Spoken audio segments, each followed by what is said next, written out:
Assalamualaikum warahmatullahi wabarakatuh. Perkenalkan, nama saya Vita Putri Alfia Anggraini. Nomor induk saya 20 260 212.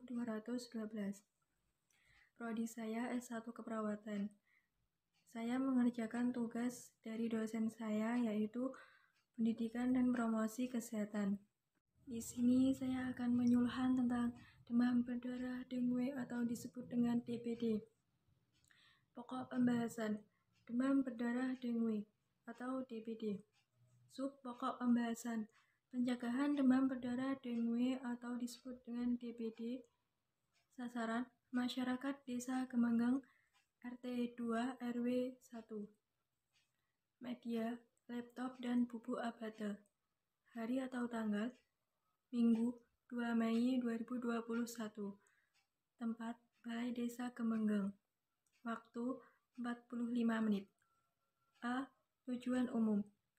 Setelah diberikan penyuluhan selama 45 menit tentang demam berdarah dengue atau DBD, diharapkan keluarga pasien mengetahui tentang cara pencegahan demam berdarah dengue. B. Tujuan khusus. Setelah diberikan penyuluhan selama 45 menit, diharapkan keluarga pasien mampu 1. Menjelaskan pengertian demam berdarah dengue. 2. Mengetahui penyebab demam berdarah dengue. 3. Menyebutkan tanda dan gejala demam berdarah dengue. 4. Mengetahui cara pencegahan demam berdarah dengue. C. Sasaran, masyarakat Desa Gemenggang RT 2 RW 1. D. Materi. 1. Definisi obat abate. Abate adalah obat yang tergolong ke dalam larvasida yang bisa memberantas nyamuk saat masih berada di dalam fase larva. Obat abate sudah lama dipakai di dalam negeri guna mengendalikan wabah demam berdarah yang disebabkan oleh nyamuk Aedes aegypti dan Aedes albopicus. 2. Manfaat obat abate. Manfaat abate adalah untuk memberantas penyakit demam berdarah dengan cara mengendalikan jumlah vektor. Bubuk abate merupakan pengendalian vektor penyakit demam berdarah secara kimia. Kandungan kimia yang ada di dalam bubuk abate, yaitu Temopos, bisa membunuh jentik-jentik nyamuk sebelum ia mencapai DBD. Hal ini bisa mengurangi jumlah vektor DBD dan angka kejadian DBD pun bisa diturunkan. 3. Kontraindikasi obat abate. Obat abate tidak boleh dipergunakan di dalam wadah penampungan air yang diminum apabila terdapat salah satu anggota keluarga yang memiliki hipersensitivitas terhadap kandungan Temopos yang ada di dalam serbuk abate. 4. Cara penggunaan abate. Cara penggunaan abate adalah dengan cara menaburkan bubuk tersebut ke dalam wadah penampungan air kamar mandi dan wadah untuk air minum.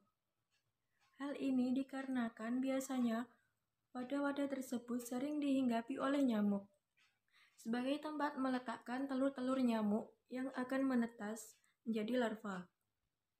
Ketika larva tersebut menetas, maka larva-larva nyamuk tersebut akan mengonsumsi air di dalam wadah yang telah diberikan taburan bubuk abate.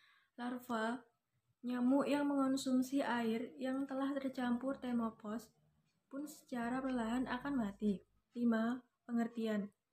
Demam berdarah dengue merupakan penyakit yang disebabkan oleh virus dengue yang disebabkan oleh nyamuk Aedes aegypti yang dapat menyerang pada anak dan dewasa dengan gejala utama demam, nyeri otot, tulang dan sendi yang biasanya memburuk setelah 2 hari dan dapat menyebabkan perdarahan. 6. Penyebab atau etiologi. Penyebab demam berdarah dengue adalah karena adanya virus dengue dan ditularkan melalui gigitan nyamuk Aedes aegypti. Meskipun dapat juga ditularkan oleh Aedes albopicus yang biasanya hidup di kebun-kebun. DBD ini banyak ditemukan di daerah tropis yang curah hujannya cukup tinggi, sebab nyamuk akan mudah berkembang biak di daerah yang tergenang air. Umumnya sering terjadi di daerah Asia Tenggara, khususnya Indonesia, yang saat ini menjadi masalah utama di negeri kita. 7. Ciri-ciri nyamuk Aedes aegypti. 1. Warna hitam dan dengan belang-belang putih di seluruh badannya. 2. Berbadan kecil. 3. Biasanya menggigit pada siang hari dan sore hari. 4. Hidup dan berkembang biak di dalam rumah atau bak mandi, kaleng bekas, kolam ikan dan bekas, pot, tanaman air, dan minuman burung. 5. Senang hingga pada pakaian yang tergantung, kelambu dan tempat yang gelap dan lembab. 6. Jentik nyamuk berperan aktif di dalam bak air. 7. Posisi jentik nyamuk tegak lurus dengan permukaan air. 8. Gerakan jentik nyamuk naik turun ke atas permukaan air untuk bernafas. 9. Kemampuan terbang kira-kira 100 meter. Cara penularan demam berdarah dengue. 1.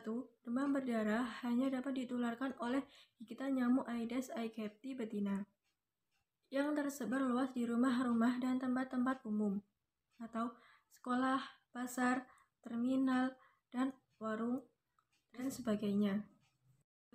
Nyamuk ini mendapatkan virus waktu menggigit atau menghisap darah orang yang sakit DBD atau orang yang tidak sakit tetapi dalam darahnya terdapat virus dengue.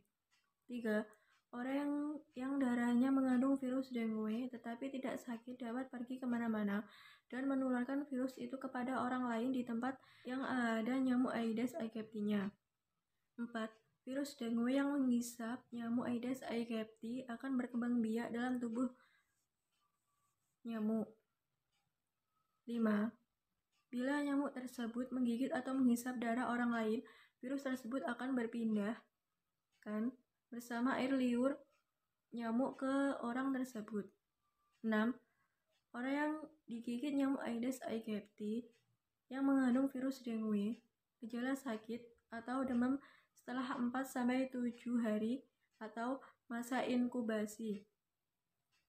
7. Bila orang yang ditularkan tidak memiliki daya tahan tubuh yang baik, ia akan segera menderita DBD atau demam berdarah dengue. 8. Tanda dan gejala demam berdarah dengue.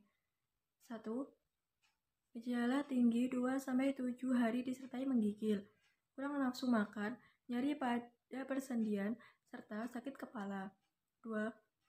Pendarahan di bawah kulit berupa bintik-bintik merah pada kulit dan mimisan atau epistaksis.